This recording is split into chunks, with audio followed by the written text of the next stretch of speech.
السلام علیکم ورحمۃ اللہ وبرکاتہ۔ الحمد للہ رب العالمین والصلاة والسلام علی اشرف الانبیاء والمرسلین محمد وعلی آلہ وصحبہ اجمعین ومن تبعهم بإحسان إلى يوم الدین، اما بعد، فإن خیر الحدیث کتاب اللہ وخير الهدي هدي محمد صلى الله عليه وسلم وشر الأمور محدثاتها وكل محدثة بدعة وكل بدعة ضلالة وكل ضلالة في النار۔ أعوذ بالله من الشيطان الرجيم۔ ألا لله الدين الخالص والذين اتخذوا من دونه أولياء ما نعبدهم إلا ليقربونا إلى الله زلفى۔ مقامی جمعیت اہل حدیث اٹگھرا نیو ٹاؤن کی جانب سے آج کی یہ قرآن و سنت کانفرنس جو بعد نماز مغرب یا بعد نماز عصر سے جاری اور ساری ہے، اور آج کی اس کانفرنس کے مہمان ذی وقار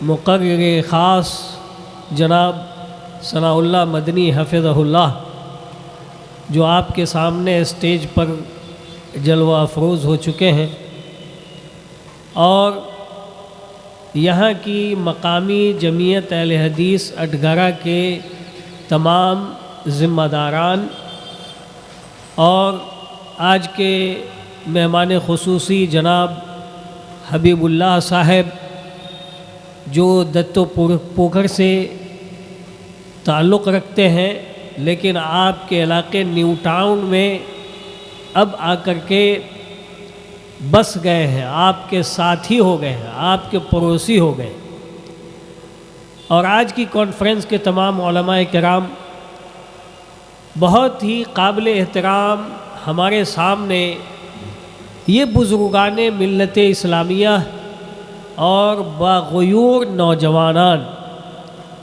جو اس ٹھنڈی میں دعوت دین کے فریضے کو ادا کر کے دینی گرمی اور دینی جوش پیدا کرنے والے یہ شاہین نوجوان، جو ہمارے قوم کی ریڑھ کی ہڈی ہے۔ نوجوانوں کے بغیر کوئی بھی قوم زندہ نہیں رہ سکتی۔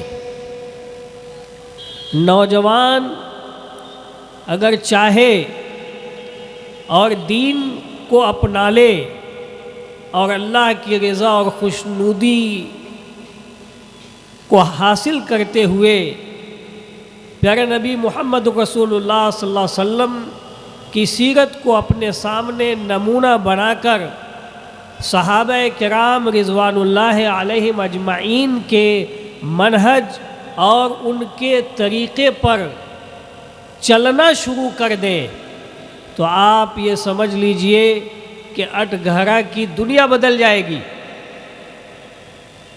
کایا پلٹ جائے گا۔ آج جتنی رکاوٹیں، جتنی مشکلیں آپ سامنا کر رہے ہیں، وہ ساری رکاوٹ، ساری مشکلات اور ساری کی ساری مخالفات یہ سب کی سب ہوا ہو جائیں گی، اور لوگ اللہ کے دین کی طرف رواں دواں ہو جائیں گے۔ صراط مستقیم اور کتاب و سنت کی روشن شاہراہ کے اوپر کشاں کشاں چل پڑیں گے، اور ان کی آخری منزل کہاں ہوگی؟ کہاں ہوگی؟ جنت انشاءاللہ تعالی۔ قرآن و سنت کی یہ کانفرنس جس کے عنوان سے جس کے ٹاپک سے ہی یہ بات سمجھ میں آتی ہے کہ یہ کانفرنس کون سا پیغام دینا چاہتی ہے ہمارے لیے۔ اس دین میں، دین اسلام کے اندر قرآن اور پیارے نبی محمد رسول اللہ صلی اللہ علیہ وسلم کی سنت اور صحابہ کرام رضوان اللہ علیہم اجمعین کا طریقہ، ان کا منہج، یہی اول ہے، یہی آخر۔ اگر ہم اس سے بھٹکے، اس کو چھوڑ کے دائیں بائیں کیے اور کسی پگڈنڈی پر چل پڑے، کسی بھی اسٹریٹ میں گھس گئے، تو پھر ہمیں کوئی ٹھکانہ نہیں ملے گا۔ ہم کہاں تک گمراہی میں پہنچ جائیں گے، اس کا کوئی ٹھیک ٹھکانہ نہیں ہوگا۔ اس لیے اس کانفرنس کا جو عنوان قرآن و سنت کانفرنس رکھا گیا ہے، اس کی سب سے بڑی وجہ یہی ہے کہ ہم لوگ اپنے آپ کو قرآن و سنت سے جوڑ لیں۔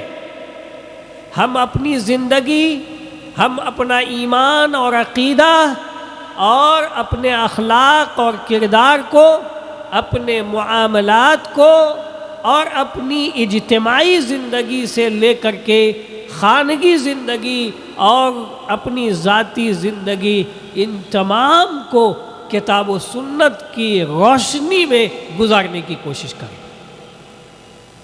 اس لیے ہم آج کی اس کانفرنس میں جو وقت ہمیں ملا ہے، ہم قرآن کے اوپر گفتگو کریں گے۔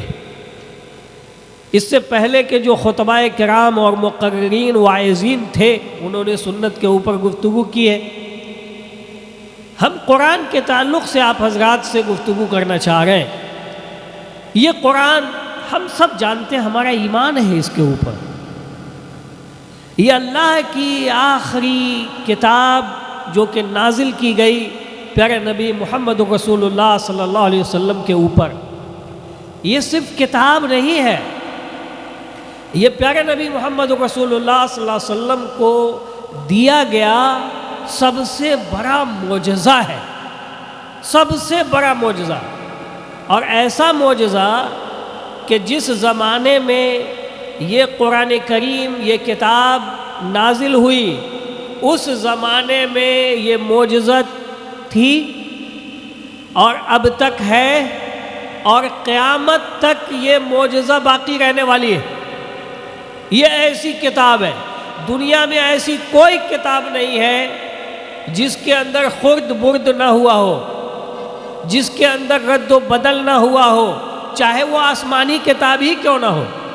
یہ توریت، زبور، انجیل، ان تمام کے اندر جو ہے تبدیلی آ گئی، خرد برد ہو گیا، اس کے اندر ملاوٹ کر دیا لوگوں نے۔ لیکن یہ جو قرآن اللہ تعالیٰ نے نازل کیا، امت محمدیہ کو سب سے بڑا معجزہ دیا، اس کے بارے میں اللہ تعالیٰ نے یہ بتا دیا کہ یہ ہمیشہ محفوظ رہنے والی کتاب ہے، اس میں کوئی تبدیلی نہیں ہوگی۔ اس کے اندر، اس کے حرف میں، اس کے لفظ میں، اس کے معنی اور مطلب میں کسی طرح کی کوئی تبدیلی نہیں ہے اور نہیں ہوگی، قیامت تک نہیں ہوگی، اس لیے کہ اللہ تعالیٰ نے اس کی حفاظت کی ضمانت لی ہے۔ اِنَّا نَحْنُ نَزَّلْنَا الذِّكْرَ وَإِنَّا لَهُ لَحَافِظُونَ، ہم نے ذکر کو نازل کیا اور ہم ہی اس کی حفاظت فرمائیں گے۔ تو اللہ تعالیٰ اس قرآن کریم کو، اس عظیم کتاب کو لفظی اعتبار سے بھی قیامت تک محفوظ رکھے گا، اور معنی کے اعتبار، اس کی تفسیر کے اعتبار سے بھی یہ کتاب محفوظ رہے گی۔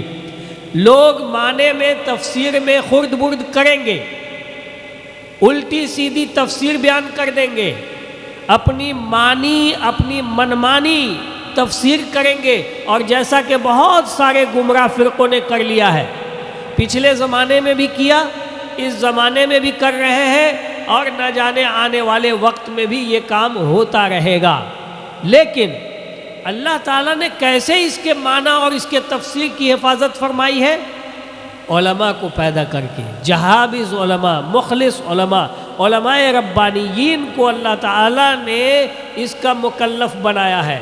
اس لیے ہر زمانے میں ایسے علماء ہوں گے، ایسے عالم ہوں گے جو قرآن کریم کے صحیح معنی کو اور اس کی صحیح تفسیر کو بیان کریں گے، وہ تفسیر، وہ معنی جو پیارے نبی محمد رسول اللہ صلی اللہ علیہ وسلم نے بیان فرمایا اور صحابہ کرام رضوان اللہ علیہم اجمعین نے قرآن کو جس طرح سے سمجھا اور جس طرح سے عمل کیا اور جس طرح سے اپنے آنے والے لوگوں اور اپنے آنے والی نسلوں کو انہوں نے بتایا، ٹھیک اسی طرح سے ہر زمانے میں ایسے عالم کو، ایسے جید علماء کو اللہ تعالی پیدا کرتا رہے گا اور وہ وہی صحیح درست معنی مطلب اور صحیح تفسیر بیان کرتے رہیں گے، اور جب وہ صحیح بیان کریں گے تو غلط چیزیں چھٹ جائیں گی۔ یہ ہے اس معجزے کی ایک نشانی، یہ اس معجزے کی ایک نشانی ہے۔ اس معجزے کی ایک سب سے بڑی نشانی یہ ہے کہ یہ ہر زمانے میں انسانی زندگی کے اندر ہر قسم کا انقلاب پیدا کیا ہے، ہر قسم کا انقلاب۔ سب سے پہلا انقلاب یہ پیدا کیا، سب سے بڑا اثر انسانوں کے اوپر یہ ڈالا کہ انسان جو اللہ رب العالمین سے وعدہ کر کے آیا تھا جب اللہ تعالیٰ نے آدم علیہ السلام کو پیدا کیا اور اس سے ان کی پیٹھ سے ان کی ذریت تمام اولاد کو پیدا کیا اور اس سے گواہی لی، شہادت لی کہ تمہارا رب کون ہے، الستُ بربکم، کیا میں تمہارا رب نہیں ہوں؟ تو سب لوگوں نے کیا کہا؟ ہاں بے شک تو ہی ہمارا رب ہے اللہ، ہم تیری ہی عبادت کریں گے، تیرے اوپر ہی ہم ایمان رکھیں گے، تجھی سے ہم مانگیں گے، تیرے ہی نام پر نظر و نیاز کریں گے، تجھی سے ہم دعائیں کریں گے، تجھی سے ہم ڈریں گے اور تجھی سے ہم امیدیں وابستہ رکھیں گے۔ یہ وعدہ کیا ہم سب لوگوں نے کہاں؟ عالم ارواح میں۔ جب دنیا میں آنے سے پہلے آدم کو بھی اللہ تعالیٰ نے بھیجنے سے پہلے ہی یہ وعدہ ہم سب سے لے لیا، قیامت تک جتنے لوگ آنے والے ہیں سب سے انہوں نے اللہ تعالیٰ نے لے لیا اور ہم لوگوں نے اقرار کیا کہ ہاں تیرے اوپر ہی ہمارا ایمان رہے گا، ہم تیری ہی عبادت کریں گے اور تیری عبادت کے اندر کسی کو شریک نہیں ٹھہرائیں گے۔ یہ وعدہ تھا، لیکن اس وعدے کو ہر زمانے میں لوگوں نے بھلا دیا، ہر زمانے میں لوگ عقیدے اور ایمان سے گمراہ ہو گئے۔ اب غور کیجئے کہ مکہ میں جو یہ قرآن نازل ہوا، پیارے نبی محمد رسول اللہ صلی اللہ علیہ وسلم کہاں پیدا ہوئے؟ کہاں پیدا ہوئے؟ مکہ میں۔ قرآن کی آیات کہاں نازل ہوئیں؟ مکہ میں۔ اور اس کے بعد جب آپ صلی اللہ علیہ وسلم مدینہ چلے گئے تو مدینہ میں، اس لیے اس کی بعض صورتیں مکی ہیں اور بعض صورتیں مدنی ہیں۔ یہ مکہ میں جو یہ قرآن نازل ہوا تو اس وقت مکہ کے لوگوں کی حالت کیا تھی؟ عقیدے اور ایمان کے اعتبار سے اتنا بگاڑ تھا، اتنی گمراہی تھی کہ جس گھر کو اللہ تعالیٰ نے حضرت ابراہیم اور ان کے بیٹے اسماعیل کے ذریعے سے تعمیر کروایا خالص اپنی عبادت کے لیے اور رکوع و سجود کے لیے اور طواف کے لیے، اس اللہ کے گھر میں جب آپ صلی اللہ علیہ وسلم مبعوث ہوئے، جب اسلام آیا، جب قرآن نازل ہوا، تو اس وقت اللہ کے اس گھر میں یعنی خانہ کعبہ میں 360 سے زائد بت پڑے ہوئے تھے۔ یعنی لوگ اللہ کو چھوڑ چکے تھے، اللہ کی عبادت کو چھوڑ چکے تھے، اللہ کا اقرار کرتے تھے۔ کیا کرتے تھے؟ کہتے تھے کہ ہمارا خالق کون ہے؟ اللہ۔ زمین آسمان کو کون پیدا کیا؟ اللہ۔ بارش کون برساتا ہے؟ اللہ۔ اس کائنات کے نظام کو کون چلاتا ہے؟ اللہ۔ یہ سب وہ مکہ والے اقرار کرتے تھے، لیکن جب دعا مانگنے والی بات آتی تھی اور نظر و نیاز کرنے والی بات آتی تھی، ذبح کرنے کی جب بات آتی تھی اور امید جب لگانے کی بات ہوتی تھی اور کوئی نفع حاصل کرنا ہوتا تھا یا کسی نقصان سے بچنا ہوتا تھا تو کہاں چلے جاتے تھے؟ انہی بتوں کے پاس چلے جاتے تھے اور انہی بتوں کو پکارنے لگتے تھے، انہی بتوں کی نظر و نیاز کرتے تھے، انہی بتوں سے مانگنا شروع کر دیتے تھے، انہی بتوں کے نام کے اوپر وہ ذبیحہ پیش کرتے تھے، باوجود اس کے کہ وہ اللہ کا اقرار کرتے تھے۔ تو اللہ تعالیٰ نے کیا نازل کیا؟ سب کو کہا کہ قولوا لا الہ الا اللہ تفلحوا، تم سب کے سب لا الہ الا اللہ کہو کامیاب ہو جاؤ گے۔ صرف اتنا ہی نہیں، ایک اللہ کی عبادت کرو، تملک العرب والعجم، اللہ کی وحدانیت کو اس کے لیے خالص کر دو، خاص کر دو، اس کی الوہیت کو پہچانو، معبود حقیقی کو جانو اور ساری عبادتیں اس کے لیے خالص کر دو۔ تملک العرب والعجم، تم عرب و عجم کے مالک بن جاؤ گے۔ اور اللہ نے قرآن میں کیا کہا؟ الا للہ الدین الخالص، لوگوں سنو، یہ دین جو ہے وہ اللہ کے لیے خاص اور خالص ہے۔ یعنی یہ عبادت کی جتنی قسمیں ہیں، چاہے وہ نماز ہو، روزہ ہو، حج ہو، زکوٰۃ ہو، یا کہ دعا ہو، یا کہ نظر و نیاز ہو، یا کہ ذبیحہ اور نسک ہو، یا کہ امیدیں وابستہ کرنا ہو، یا کہ خوف کھانا ہو، ڈرنا ہو ایسی چیزوں سے کہ اس کے کرنے سے نقصان ہو جائے گا، یا پھر ایسا تصور ہو کہ نفع پہنچانے کے کوئی اور مالک ہے، نہیں، یہ ساری عبادتیں اللہ رب العالمین کے لیے خالص اور خاص ہوں گی۔ الا للہ الدین الخالص، لوگوں سنو، ساری کی ساری عبادت اللہ رب العالمین کے لیے خاص اور خالص ہے۔ اب اگر کوئی شخص دعا کسی اور کے پاس جا کے کرے گا، قبروں کے پاس جا کر کے کرے گا، قبرستان میں جا کر کے کرے گا، یا کسی ولی سے مانگے گا، یا کسی بزرگ سے مانگے گا، تو بعین ہی وہی چیز ہو جائے گی جو کفار و مشرکین مکہ اور عرب اس زمانے میں اپنے بتوں کے تعلق سے یہی خیال اور تصور رکھتے تھے۔ کیا کہتے تھے؟ والذین اتخذوا من دونہ اولیاء، وہ لوگ جو اللہ کے سوا دوسرے کو اپنا ولی بنا لیا ہے، اپنا دوست بنا لیا ہے، اپنا کارساز بنا لیا ہے، اپنا ولی سمجھتے ہیں، نفع اور نقصان کی ملکیت اللہ کے علاوہ دوسرے کو دے رکھی ہے، دوسروں سے امیدیں وابستہ رکھی ہیں، دوسروں کے نام کے اوپر اللہ کے علاوہ دوسرے کے نام پر ذبیحہ پیش کرتے ہیں، دوسرے غیر اللہ کے نام کی نظر و نیاز چڑھاتے ہیں اور غیر اللہ سے یہ ڈرتے ہیں، انہی کو تو اللہ نے کہا اتخذوا من دونہ اولیاء، کہ یہ تو اللہ کے علاوہ کسی اور کو سب کچھ بنا لیا ہے۔ اور ان سے جب یہ کہا جاتا ہے کہ یہ اللہ کے علاوہ تم کس کی عبادت کر رہے ہو، کیوں اس کو پکار رہے ہو، کیوں اس سے مانگ رہے ہو، کیوں اس کی عبادت کرتے ہو، تو وہ کیا کہتے تھے؟ ما نعبدہم الا لیقربونا الی اللہ زلفیٰ، ارے ہم تو اس لیے ان کو پکارتے ہیں، اس لیے ان کی عبادت کرتے ہیں کہ یہ ہم کو اللہ سے کیا کر دیں گے؟ قریب کر دیں گے، یہ ہماری دعاؤں کو اللہ تک پہنچا دیں گے، ہماری مرادوں کو یہ اللہ تک پہنچا دیں گے، یہ ہمارے سفارشی ہیں۔ وہ کیا کہتے تھے؟ ہؤلاء شفعاؤنا عند اللہ، یہ اللہ کے پاس ہمارے سفارشی ہیں، یہی کہتے تھے نا وہ لوگ۔ اب دیکھیے قرآن نے انقلاب پیدا کر دیا، جب ان کو یہ بات سمجھ میں آ گئی کہ دین، عبادت اور دین کی ساری چیزیں الف سے لے کر کے یا تک، اے سے لے کر کے زیڈ تک، اول سے لے کر آخر تک، ساری کی ساری چیزیں کس کے لیے ہے؟ اللہ کے لیے ہوں گی۔ ان کو عقیدہ توحید مکہ والوں کو سمجھ میں آنے لگا، اور جب سمجھ میں آنے لگا، ٹھیک ہے، تب انہوں نے گواہی دی اشہد اللہ الہ الا اللہ واشہد ان محمد رسول اللہ، ہم گواہی دیتے ہیں کہ اللہ کے سوا کوئی معبود حقیقی نہیں ہے، اور یہ جو محمد ہیں وہ اللہ کے بھیجے ہوئے رسول اور اس کے بندے ہیں۔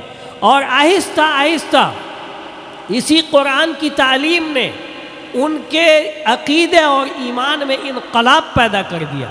جو وہی بت کے آگے جھکتے تھے، اس سے مانگتے تھے، اس کو اور نفع اور نقصان کا مالک سمجھ بیٹھے تھے، اس کے نام پر نظر و نیاز کرتے تھے، ان ساری عبادتوں کو انہوں نے چھوڑ دیا، سائڈ کر دیا، اور سب کو کس کے لیے خاص کیا؟ اللہ رب العالمین کے لیے خالص کر دیا۔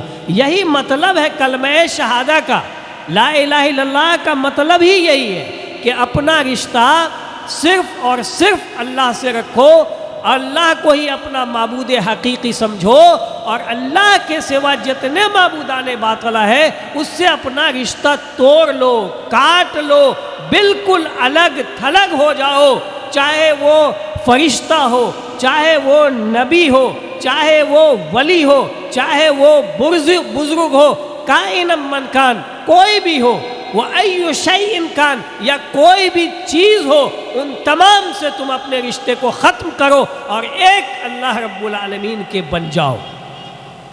قرآن نے یہی انقلاب ان کے درمیان پیدا کیا، اور جب یہ انقلاب ان کے اندر پیدا کیا، اللہ نے کیا کہا تھا؟ یا ایھا الناس اعبدوا ربکم الذی خلقکم والذین من قبلکم لعلکم تتقون، اے لوگو تم اسے ایک رب کی عبادت کرو جس نے تم کو پیدا کیا اور تم سے پہلے والے لوگوں کو پیدا کیا، متقی بن جاؤ گے۔ جب تک عبادت اللہ کے لیے خالص اور خاص نہیں ہوگی، تقویٰ نہیں آئے گا، متقی ہم نہیں بن سکیں گے۔ اس قرآن نے یہ بتایا کہ یہ حضرت آدم علیہ السلام سے لے کر محمد رسول اللہ صلی اللہ علیہ وسلم تک یہی دعوت دی گئی، ایک اللہ کو حقیقی معبود بنانے کی اور اس کی عبادت کرنے کی تمام انبیاء کرام نے دعوت دی، حضرت آدم علیہ السلام سے لے کر کے محمد رسول اللہ صلی اللہ علیہ وسلم تک۔ وَلَقَدْ بَعَثْنَا فِي كُلِّ أُمَّةٍ رَسُولًا أَنِ اعْبُدُوا اللَّهَ وَاجْتَنِبُوا الطَّاغُوتَ، ہم نے ہر امت میں نبی کو بھیجا اور اس کو کیا حکم دیا کہ تم اعلان کر دو، حکم دو لوگوں کو، کیا کہیں گے وہ رسول، کیا کہیں گے وہ نبی؟ ان اعبدوا اللہ واجتنبوا الطاغوت، ایک اللہ کی عبادت کرو اور طواغیت کی عبادت سے رک جاؤ۔ کل ما عبد من دون اللہ، ہر وہ چیز جو اللہ کے سوا کی عبادت کی جاتی ہے وہ سب کے سب طواغیت میں شامل ہے۔ وما ارسلنا من قبلک من رسول الا نوحی الیہ انہ لا الہ الا انا فاعبدون۔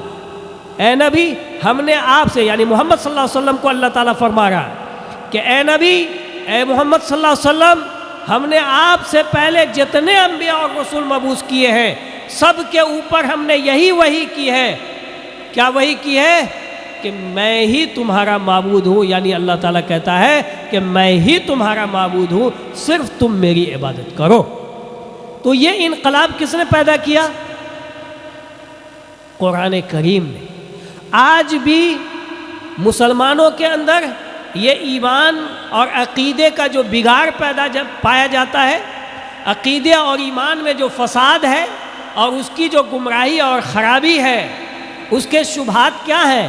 بعینی یہی شبہات، وہی شبہات ہے جو مکہ والوں کے پاس شبہ تھے کہ یہ ہمارے سفارشی ہیں، یہ ہم کو اللہ سے قریب کر دیں گے۔ تو قرآن نے ان کو وہ ساری باتیں سمجھا دی اور بتا دیا کہ جس کو تم پکار رہے ہو، جن کے آگے تم جھکتے ہو، لن یخلقوا ذبابا، وہ ایک مکھی بھی پیدا نہیں کر سکتے۔ اور نفع نقصان کی بات کرتے ہو، مکھی اگر اس کے جسم کے اوپر چڑھ جائے، اس کے چڑھاوے پر چلی جائے تو اس کو بھی وہ بھگانے کی طاقت نہیں رکھتے، تو وہ کہاں سے تمہارے نفع اور نقصان کے مالک بن جائیں گے؟ یہ بات مکہ والوں کو قرآن نے سمجھایا۔ پیارے نبی محمد رسول اللہ صلی اللہ علیہ وسلم نے عقیدہ توحید کو کھول کھول کر کے قرآن کی روشنی میں انہیں بتایا، اور یہی وجہ تھی کہ جب ان میں کا کوئی شخص لا الہ الا اللہ کا اقرار کر لیتا تھا تو پورا مکہ مل کر کے ان کو پیٹتا تھا، ان کے اوپر ظلم کرتا تھا، پھر بھی وہ عقیدہ توحید کو نہیں چھوڑتے تھے۔ کس نے پٹائی نہیں کھائی؟ خود پیارے نبی محمد رسول اللہ صلی اللہ علیہ وسلم پیٹے گئے، خود آپ صلی اللہ علیہ وسلم کے اوپر ظلم ہوا، ابو بکر رضی اللہ تعالیٰ عنہ کے اوپر ظلم ہوا، عمر پر ظلم ہوا، علی کے اوپر ظلم ہوا، عثمان غنی رضی اللہ تعالیٰ عنہم جمیعاً کے اوپر ظلم ہوا، اور جو کمزور قسم کے لوگ ہوا کرتے تھے، غلام یا کمزور طبقہ جو ہوتا ہے ہمارے معاشرے میں، ہر سوسائٹی اور ہر معاشرے میں کچھ کمزور لوگ ہوتے ہیں، مالی اعتبار سے بھی ہوتے ہیں، اثر و رسوخ کے اعتبار سے بھی کمزور ہوتے ہیں۔ اسی میں کون لوگ تھے؟ بلال حبشی، جن کو مکے کی تپتی ہوئی ریت میں لٹایا جاتا، یعنی جلتی ہوئی تپتی ہوئی گرم ریت میں لٹا دیا جاتا، گھسیٹا جاتا، اور ان کے سینے کے اوپر پتھر رکھ دیا جاتا، اس کے اوپر وہ لوگ کھڑے ہو جاتے، ان کو دباتے، اور اس کے بعد کہتے کہ نہیں تم محمد کی دعوت کو انکار کرو، ایک اللہ کی توحید کو، ایک اللہ کے معبود حقیقی ہونے کو انکار کرو۔ لیکن وہ کیا کہتے؟ الاحد الاحد الاحد، کہ ہمارا معبود صرف اللہ ہے، صرف اللہ ہے، صرف اللہ ہے۔ میرے بھائیوں، یہ بڑی بہت افسوس کی بات ہے اور ستم ظریفی ہے، یا جتنا روئیے جتنا افسوس کیجئے کم ہے کہ یہ کتاب قرآن کریم، جس نے مکہ والوں کو ایمان سکھا دیا، جس نے مکہ والوں کو ایسا ایمان دیا کہ وہ بت جو خانہ کعبہ میں پڑے ہوئے تھے ان سب کو انہوں نے وہاں سے نکالا، اپنے اپنے گھروں میں جو انہوں نے معبود بنا لیا تھا، کوئی قبیلہ ایسا نہیں تھا، کوئی گھر ایسا نہیں تھا جہاں غیر اللہ کی عبادت نہیں ہوتی تھی، لیکن سب کو ان لوگوں نے توڑ پھوڑ کر کے سائڈ کر دیا اور ایک اللہ کے ہو گئے۔ ایمان قرآن نے سکھایا، قرآن نے سکھایا۔ لوگ آئے تھے نا کہنے کے لیے، جب قرآن ایسی تاثیر پیدا کر رہا تھا، دیکھیے قرآن جو ہے نا آج بھی ہمارے درمیان موجود ہے، لیکن قرآن کی تاثیر ہمارے معاشرے میں، قرآن کا انقلاب ہمارے معاشرے میں کیوں نہیں آتا ہے؟ اس لیے کہ ہم نے قرآن کو تو لپیٹ سپیٹ کر کے جزو دان میں رکھ کر کے گھر میں سجا دیا ہے، اور ہم پڑھتے بھی ہیں تو قرآن تو سمجھتے ہی نہیں ہیں، صرف لفظی اعتبار سے پڑھے جاتے ہیں۔ اس کا اجر و ثواب تو اللہ تعالیٰ دے دے گا، ایک لفظ کے اوپر، ایک حرف کے اوپر 10 نیکی، لیکن اس میں کیا ہے وہ ہم نہیں سمجھتے۔ تو انقلاب کیسے پیدا ہوگا؟ ایمان کیسے سیکھیں گے؟ جب تک قرآن کو ترجمے کے ساتھ اور عالم کی نگرانی میں، کسی معتمد عالم کی نگرانی میں قرآن کو ہم نہیں سمجھیں گے، قرآن کی تاثیر آئے گی؟ نہیں آئے گی۔ اس لیے کہ اللہ تعالیٰ نے جو قرآن نازل کیا تھا، نبی صلی اللہ علیہ وسلم کو یہ وظیفہ دیا تھا، یتلو علیہم آیاتی ویزکیہم ویعلمہم الکتاب والحکمہ وان کانوا من قبل لفی ضلال مبین۔ یہ نبی کیا کرتے ہیں؟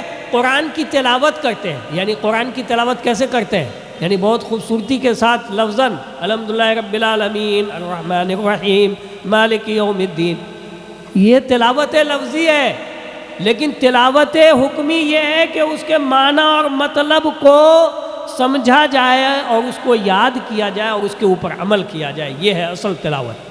صحابہ کرام ایسے ہی کرتے تھے۔ صحابہ کرام کیسے قرآن سیکھتے تھے، یا اس زمانے میں جو لوگ ایمان لائے وہ کیا کرتے تھے؟ قرآن کے معنی اور عربی زبان تو ان کی تھی ہی، تو قرآن کو ڈائریکٹ وے میں وہ سمجھ جاتے تھے، ڈائریکٹ وے میں قرآن سمجھتے تھے، اور پھر نبی صلی اللہ علیہ وسلم اس کی تفسیر بیان کرتے تھے، اس کے معنی کو بتا دیتے تھے، تو اس کو وہ قرآن کو یاد کر لیتے، اس کے معنی اور مطلب کو سمجھ لیتے اور اس کے اوپر عمل کر لیتے، پھر اس کے بعد دوسری تیسری آیت کی طرف جاتے۔ آج ہمارا کیا حال ہے؟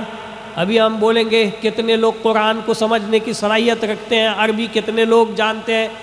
ایک بھی فرد یہاں پر علماء کو چھوڑ کر کے، عالم کو چھوڑ کر کے کوئی بھی یہ نہیں بتا سکتا کہ ہم قرآن سمجھ لیتے ہیں۔ کیسے تاثیر آئے گی؟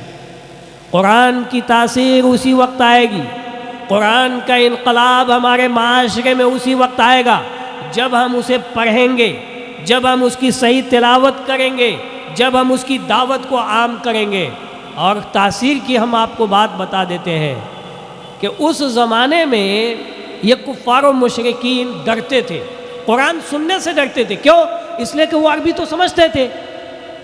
حضرت ابو بکر، بخاری کی روایت ہے، ام المؤمنین حضرت عائشہ رضی اللہ تعالیٰ عنہ روایت کرتی ہے، کہتی ہے حضرت ابو بکر رضی اللہ تعالیٰ عنہ کی ہجرت کا واقعہ بیان کرتی ہے کہ جب مکہ میں بہت ظلم ہونے لگا، بہت مار پیٹ لوگ کرنے لگے اور مکہ کی زمین کو صحابہ کرام کے اوپر تنگ کر دیا گیا اور برداشت سے باہر ہونے لگا، تو اجازت مل گئی۔ پہلی ہجرت کی اجازت کہاں ملی؟ کہاں ملی؟ حبشہ کی طرف۔ تو بہت سارے لوگ حبشہ کی طرف ہجرت کرنے لگے، تو ابو بکر رضی اللہ تعالیٰ عنہ بھی ہجرت کرنے کے لیے حبشہ کی طرف نکلے گھر سے۔ راستے میں ملاقات ہو گئی ابن الدغنہ سے، تو ابن الدغنہ نے پوچھا کہ الائین یا ابو بکر، اے ابو بکر آپ کہاں جا رہے ہیں؟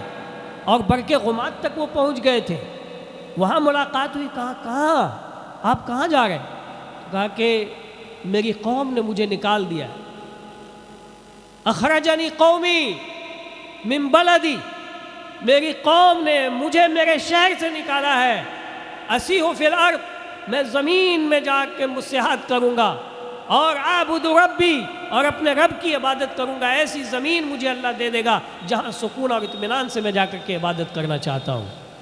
تو ابن الدغنہ نے کہا، وہ ایمان نہیں لائے تھے، وہ کہا کہ یا ابا بکر مثلک لا یخرج ولا یخرج، اے ابو بکر آپ جیسا آدمی جس سوسائٹی میں اور جس معاشرے میں رہتا ہے، جس گرام میں گاؤں میں رہتا ہے، وہ آدمی نہ تو خود نکلے گا اور اس کو نہ نکالا جانا چاہیے۔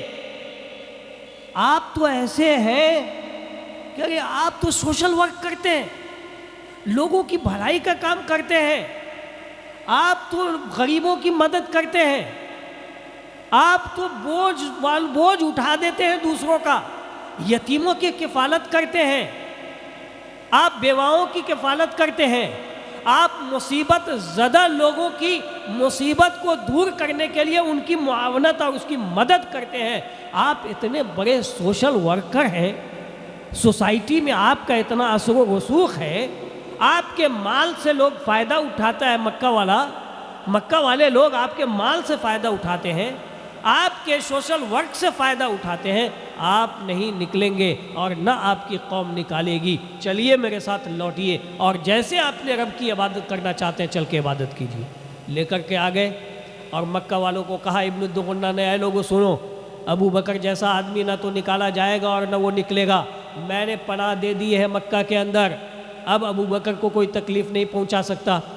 مکہ والوں نے کہا، قریش نے کہا کہ اچھا بھائی ابن الدغنہ تم نے اگر دے دیا ہے پناہ، رکھنا چاہتے ہو تو بات سن لو اور اچھی طرح سے سن لو، ابو بکر کو سمجھا دو کہ میرے بچوں کو اور میری عورتوں کو فتنے میں نہ ڈالیں، وہ اگر عبادت کرنا چاہتے ہیں کہو کہ وہ اپنے گھر میں اندر میں عبادت کریں اور قرآن پڑھنا، جو کتاب ان کے اوپر نازل ہوئی ہے جو پڑھتے ہیں وہ کہو کہ آہستہ آہستہ پڑھے، ولا یستعلن، اعلان کر کے نہ پڑھیں، اس سے ہمارے بچے اور ہماری عورتیں فتنے میں پڑ جاتی ہیں، یعنی وہ سننے لگتی ہیں، جا کر کے متاثر ہونے لگتی ہے، کسی کا بھائی ایمان لے آ رہا ہے، کسی کا بیٹا ایمان لے آ رہا ہے، کسی کی بیوی الگ ایمان لے آ رہی ہے، گھر گھر میں انقلاب پیدا ہو رہا ہے اس کتاب کی وجہ سے جو یہ پڑھی جاتی ہے اور جو تلاوت کی جاتی ہے۔ اس لیے ان کو کہو کہ وہ اپنے گھر کے اندر ہی یہ سارا کام کرے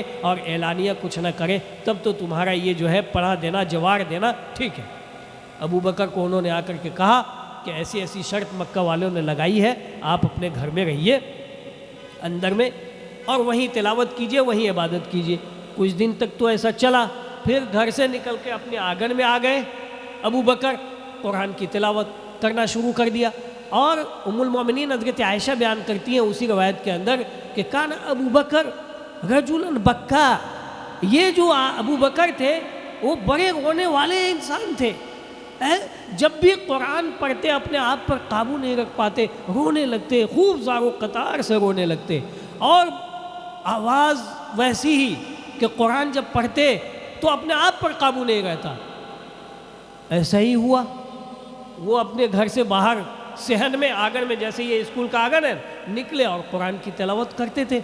پھر مکہ کے والوں کے بچے بچیاں اور اس کی عورتیں آ کر کے سننا، جیسے ابھی ہے نا آواز جا رہی ہے سن رہے لوگ، تو وہ قرآن کی تلاوت کو سننے کے لیے سب آ جاتے تھے، اور چونکہ عربی زبان تھی تو ڈائریکٹ وے میں پیغام پہنچتا تھا کہ یہ قرآن کیا کہہ رہا ہے، قرآن کیا اعلان کر رہا ہے۔ قرآن تو ڈائریکٹ عقیدے اور ایمان، سب سے پہلے قرآن نے کیا سکھایا؟ ایمان اور عقیدہ، توحید سکھایا، لا الہ الا اللہ کا معنی مطلب بتایا۔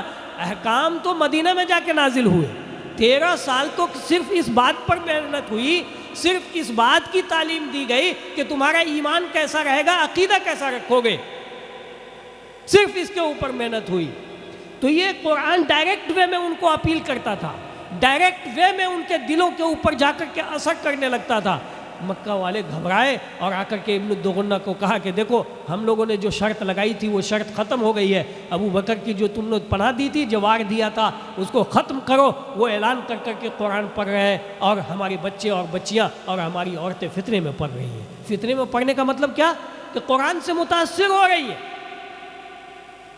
پھر ابن الدغنہ آئے، ابو بکر سے کہا کہ دیکھیے ہم نے جو شرط رکھی تھی اور مکہ والوں نے جو شرط رکھی تھی اس شرط کے مطابق تو آپ چل نہیں رہے۔ تو ابو بکر رضی اللہ تعالیٰ عنہ نے کہا کہ چھوڑو، تمہارے جوار کی ضرورت نہیں ہے، میں اللہ کی پناہ میں چلا گیا۔ قرآن نے ایسے انقلاب پیدا کیا ہے، قرآن نے ایسے انقلاب پیدا کیا ہے۔ مکہ والے آتے تھے اور نبی صلی اللہ علیہ وسلم سے اپنے اللہ کے بارے میں پوچھتے تھے۔ مسند احمد اور ترمذی کی صحیح روایت ہے کہ یہ مکہ والے آئے اور کہا کہ یا محمد انسب ربک، اے محمد آپ اپنے رب کا نسب بیان کیجئے، آپ اپنے رب کی پہچان بتائیے، آپ اپنے رب کی تعریف بتائیے کہ آپ کا رب کون ہے اور کیسا ہے۔ جانتے ہیں اللہ تعالیٰ نے کیا اتارا؟ سورہ اخلاص۔ کس کو یاد نہیں ہے بھائی سورہ اخلاص؟ قل هو اللہ احد، سب کو یاد ہے، سب کو انشاءاللہ تعالیٰ یاد ہے نا؟ ہاں، یہی سورہ اللہ تعالیٰ نے نازل کیا، سورہ اخلاص۔ قل هو اللہ احد، کہہ دیجئے کہ اللہ صرف ایک ہے، اللہ الصمد۔ ساری کی ساری کائنات، ساری کی ساری مخلوقات اس اللہ کی محتاج ہے، اور اللہ کسی کا محتاج نہیں ہے۔ یہ ہے اللہ بے نیاز کا مطلب کیا ہوتا ہے؟ کہ پوری کی پوری کائنات، پوری کی پوری مخلوقات اللہ کی محتاج ہے، اللہ کسی کا محتاج نہیں ہے۔ لم یلد ولم یولد، نہ اس سے کوئی پیدا ہوا اور نہ وہ کسی سے پیدا ہوا ہے، وہ ہمیشہ سے ہے اور ہمیشہ رہنے والی ذات ہے۔ ولم یکن لہ کفوا احد، اس کے برابر کوئی ہے ہی نہیں۔ اب اگر اللہ کو چھوڑ کے کوئی غیر اللہ سے مانگتا ہے، غیر اللہ سے دعا کرتا ہے، غیر اللہ سے امیدیں وابستہ کرتا ہے، غیر اللہ سے ڈرتا ہے، غیر اللہ کی نظر و نیاز چڑھاتا ہے، غیر اللہ کے نام کے اوپر ذبیحہ پیش کرتا ہے، تو گویا کہ جعلہ للہ ندًا، اس نے اللہ کے برابر ایسے لوگوں کو لا کر کے کھڑا کر دیا ہے، جبکہ اللہ کے برابر کوئی نہیں ہے۔ وَلَمْ يَكُنْ لَهُ كُفُوًا أَحَدٌ۔ مکہ والوں کو یہ بات سمجھ میں آ گئی۔ کس کو؟ ارے مکہ والوں کو یہ بات سمجھ میں آ گئی، اور ہمارا ایمان ہے قرآن کے اوپر، ہم کو یہ بات سمجھ میں نہیں آتی ہے۔ ہم نہیں سمجھ پائے آج تک کہ ایمان کیسا ہے، ایمان کس کو کہتے ہیں، عقیدہ کس کو کہتے ہیں، توحید کس کو کہتے ہیں، اللہ کی الوہیت کیا ہے، یہ آج تک ہم کو نہیں سمجھ میں آ رہا ہے۔ کیوں نہیں سمجھ میں آ رہا ہے؟ اس لیے کہ ہم جانتے نہیں، پڑھتے نہیں، تعلیم نہیں لیتے۔ آپ سنیے، یہ طفیل ابن عمرو الدوسی، میں 10 منٹ اور صرف آپ کا ٹائم لوں گا۔ طفیل ابن عمرو الدوسی رضی اللہ تعالی عنہ کس وجہ سے ایمان لائے تھے؟ اسی سورہ اخلاص کی وجہ سے ایمان لائے تھے۔ یہ طفیل ابن عمرو الدوسی قبیلہ دوس کے مکہ کے باہر کے آدمی تھے، اور یہ آدمی شاعر تھے اور ادیب تھے، یعنی پڑھے لکھے آدمی، جانے پہچانے، اور اپنی قوم اور لوگوں کے درمیان ایک اثر و رسوخ رکھتے تھے۔ سمجھ گئے؟ وہ مکہ آئے، لوگ آتے تھے طواف کرنے کے لیے، اس زمانے میں بھی لوگ طواف کرتے تھے، جی ہاں، طواف کرنے کے لیے آئے۔ مکہ والوں نے ان کو گھیر لیا اور کہا دیکھو طفیل، یہ جو محمد ہے ہمارے درمیان، اس آدمی نے جادو چلا رکھا ہے، جادو، گھر گھر میں جو ہے ٹوٹ پھوٹ ہو گئی ہے، کسی کا بیٹا ایمان لے آ رہا ہے، کسی کی بیوی ایمان لے آ رہی ہے، کسی کا بھائی ایمان لے آ رہا ہے، کبھی کوئی ایمان لے آ رہا ہے، کبھی کوئی، روز بروز جو ہے یہ معاملہ بڑھتا چلا جا رہا ہے ایمان کا، اور جادو جیسا اثر ہے۔ تم ان سے مت ملنا، اگر ملو گے اس جادو کا ایسا اثر ہوگا کہ تم اسی کے ہو جاؤ گے۔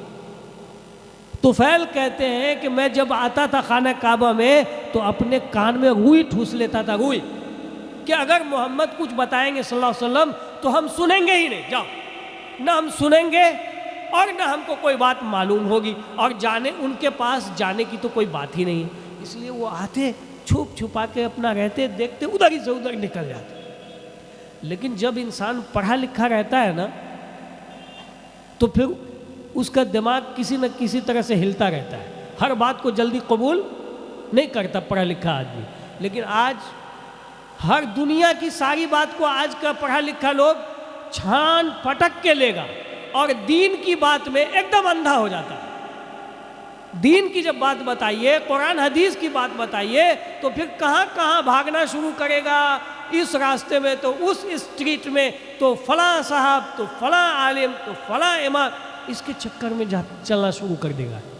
طفیل ابن عمرو الدوسی پڑھا لکھا آدمی، شاعر، ادیب، اس نے کہا کہ بھائی یہ کون سی بات ہوئی، میں تو پڑھا لکھا آدمی ہوں، عقل ہمارے پاس موجود ہے، کیا غلط ہے کیا صحیح ہے، جادو ہم جانتے ہیں، کہانت ہم جانتے ہیں، شاعری ہم جانتے ہیں، اگر ایسی کوئی بات ہوگی تو ہم نہیں مانیں گے، اور کیا، لیکن کم سے کم سن تو لیں کہ کیا کہتا ہے یہ بندہ۔ طفیل ابن عمرو الدوسی ایک دن پہنچ گئے، دیکھا کہ بھیڑ لگی ہے، ان کی بات سنی، اور اس کے بعد کہا کہ سنا تو کہا کہ اچھا آپ یہ بتائیے کہ کون سی بات آپ کے اوپر نازل ہوتی ہے، کیا پیغام ہے آپ کا، کیا کہتے ہیں آپ؟ تو اسی سورہ اخلاص کی تلاوت کر دی، قل هو اللہ احد اللہ الصمد لم یلد ولم یولد ولم یکن لہ کفوا احد۔ اس سورہ اخلاص کو سنتے ہی اس کے دل کی دنیا ہی پلٹ گئی، دل کی دنیا پلٹ گئی۔ کہا رے بھائی، نہ تو یہ جادو ہے، نہ تو یہ کہانت ہے، سمجھ گئے، نہ تو یہ شاعری ہے، اتنا خوبصورت کلام، اتنی خوبصورت یہ بات، اور ایک معبود حقیقی کی طرف دعوت دی جا رہی ہے، یہ تو زبردست کلام ہے، یہ انسان کا کلام نہیں ہے، یہ جادو نہیں ہے، یہ کہانت نہیں ہے، شاعری نہیں ہے، یہ جو محمد کہتے ہیں کہ یہ آسمان سے نازل کیا ہوا کلام ہے، یہ وہی ہے۔ اس کے بعد وہ اسلام لے آتے ہیں اور کہتے ہیں اشہد ان لا الہ الا اللہ و اشہد ان محمد رسول اللہ۔ یہ ہے قرآن کا سب سے بڑا اور سب سے پہلا انقلابی پہلو، سب سے بڑا اور سب سے پہلا انقلابی پہلو۔ اگر قرآن نے ہمارے ایمان کو درست نہیں کیا اور عقیدہ نہیں درست کیا تو آپ قرآن میں نسلاً بعد نسلاً اپنے گھر میں رکھے رہیے، لیکن اس سے کوئی فائدہ نہیں ہوگا۔ لیکن فائدہ کون اٹھا رہے؟ یورپ والے، امریکہ، یورپ، برطانیہ، اور وہ لوگ جو قرآن کو پڑھتے ہیں۔ جب بھی کوئی بڑا حادثہ ہوتا ہے نا، اسلام کے خلاف بڑی سے بڑی سازش ہوتی ہے، آپ جانتے ہیں یہ قرآن انقلاب پیدا کرنا شروع کر دیتا ہے۔ لوگ قرآن کو تلاشتے ہیں، کہے بھائی مسلمانوں کی کون سی کتاب ہے، لاؤ دیکھیں کیا ہے، کون سی بات ہے اس کے اندر۔ لوگ آج بھی قرآن کو پڑھتے ہیں اور دین اسلام کے اندر داخل ہوتے ہیں، اور بہت سارے لوگوں نے اپنے عقیدے اور ایمان کو قرآن سے ہی درست اور صحیح کیا ہے۔ اس لیے یہ قرآن جو سب سے بڑا معجزہ اللہ تعالیٰ نے نازل فرمایا ہے، یہ ہماری زندگی میں جب تک نہیں آئے گا ہم اس سے فائدہ نہیں حاصل کریں گے، اس کی تاثیر ہمارے درمیان نہیں آئے گی۔ اب آپ دیکھیے، یہ پہلی تاثیر ہوئی۔ سماجی اعتبار سے مکہ والے کیا تھے؟ اختلاف کس کے اوپر لڑتے تھے؟ ایک بکری کے اوپر لڑائی ہو جاتی تھی، بکری، اونٹ، اس کے اوپر لڑائی کرتے تھے وہ لوگ، مال کے لیے لڑائی کرنا، اور ایک دو دن کے لیے نہیں، برس، اور ایسی جنگیں چھڑی ہوتی تھی کہ رکنے کا نام نہیں۔ لیکن قرآن نے کیا کیا؟ ان کے دلوں کو جوڑ دیا، اختلاف کو دور کر دیا۔ سماجی اعتبار سے انقلاب ایسا پیدا کیا کہ یہ سارے لوگ جو ایک دوسرے کے دشمن تھے سب کے دلوں کو اللہ رب العالمین نے جوڑ دیا۔ وَاذْكُرُوا نِعْمَةَ اللَّهِ إِذْ كُنْتُمْ أَعْدَاءً فَأَلَّفَ بَيْنَ قُلُوبِكُمْ، تم اس وقت کو یاد کرو کہ جب تم سب کے سب ایک دوسرے کے دشمن تھے، اللہ تعالیٰ نے تمہارے دلوں کو جوڑ دیا، تمہارے دلوں کو ایک دوسرے سے محبت کی کڑیوں میں پرو دیا، اور تم فَأَصْبَحْتُمْ بِنِعْمَتِهِ إِخْوَانًا، اور اللہ کی نعمت سے تم بھائی بھائی ہو گئے۔ یاد رکھیے نقطہ اتحاد کا پلیٹ فارم یہی قرآن اور اللہ کے رسول صلی اللہ علیہ وسلم کی حدیث ہے، اسی کے اوپر اتفاق ہو سکتا ہے۔ باقی آپ کسی چیز کو لے کے آئیے اور اتفاق کرنا چاہیں گے تو نہیں ہوگا۔ سماجی اعتبار سے بہت سارے انقلابات آئے، اب اتنا وقت تو ہے نہیں کہ ہم ساری تفصیل ابھی آپ کے سامنے رکھیں، اور آج کے مہمان خصوصی اور مہمان مقرر جس کا آپ لوگ بڑی بے صبری سے انتظار کر رہے ہیں، ہم چاہتے ہیں کہ وہی آپ کے سامنے زیادہ وقت دیں۔ آپ کے سامنے میسج یہ ہے قرآن و سنت کانفرنس کا، میسج سمجھ میں آیا بھائی؟ ہاں سمجھ میں آیا؟ بات ختم کریں تو قرآن و سنت کانفرنس کا میسج اور پیغام یہی ہے، قرآن سے جڑیے، نبی صلی اللہ علیہ وسلم کی سنت سے جڑیے، اور کس کے طریقے پر؟ صحابہ کرام کے طریقے۔ سب آدمی یاد رکھیے ذہن میں، قرآن سے جڑیے، بولیے قرآن سے جڑنا ہے، نبی صلی اللہ علیہ وسلم کی سنت سے جڑنا ہے، کس کے طریقے پر؟ ہاں صحابہ کرام کو مت چھوڑیے۔ فَإِنْ آمَنُوا بِمِثْلِ مَا آمَنْتُمْ بِهِ فَقَدْ اهْتَدَوْا، اللہ تعالیٰ کہتا ہے صحابہ کرام کو خطاب کر کے سنو، یہ لوگ جب تک تمہاری طرح ایمان نہیں لائیں گے ہدایت پر نہیں آئیں گے۔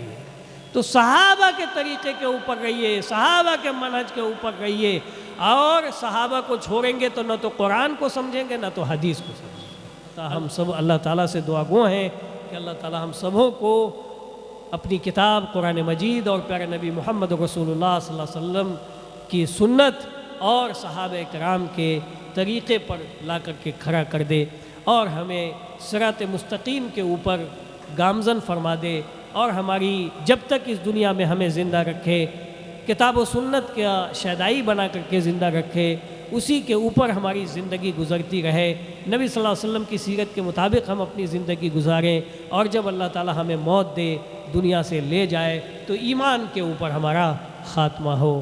آمین۔ اقول قولی ھذا استغفر اللہ لی ولکم ولسائر المسلمین فاستغفروہ انہ هو الغفور الرحیم، وصلی اللہ علی نبینا محمد وعلی آلہ وصحبہ اجمعین، والحمد للہ رب العالمین، والسلام علیکم ورحمۃ اللہ وبرکاتہ۔